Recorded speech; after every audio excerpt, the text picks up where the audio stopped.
So I really miss my friends a whole lot. Like a lot. Like everything is super strange and not okay and not right.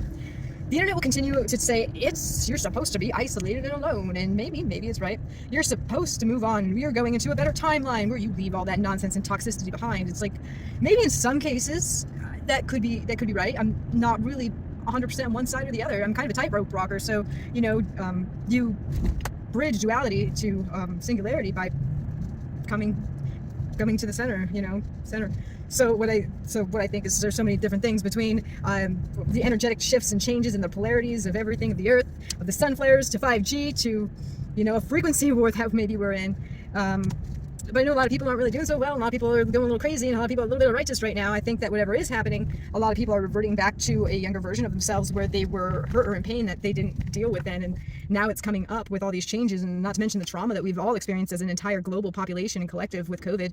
I think that a lot of people are extremely traumatized, and we don't even talk about it, and we deny that, and we reject the idea that we're all traumatized, or that like our natal wounds are coming up into ourselves, and we're projecting that out when they're not faced, because there is no such thing as a coping mechanism to heal. You can't heal with a coping mechanism. It's just a band-aid. To heal, you need to feel, and to feel, you need to recognize where those feelings come from. And if we don't recognize where those feelings come from, we'll make it somebody else who caused those feelings, and they will become the lightning rod to our projections of what we feel pain from. So that's where a lot of this narcissistic traits come from, is the projection of those inner wounds that might be even subconscious to us.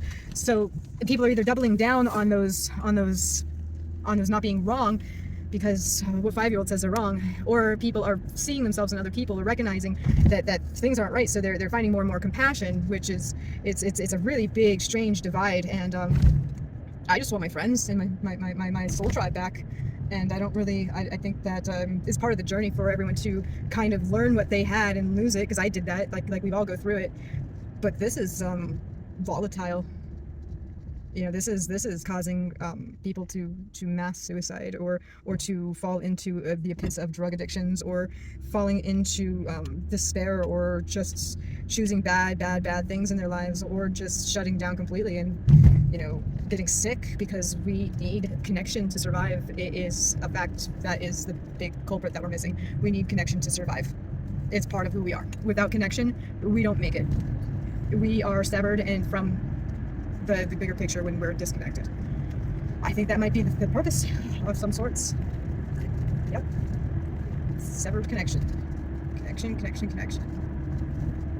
Did I mention I miss my campfire jams and my potlucks, and like laughing with each other, and like music, like just jamming out and being normal, All you need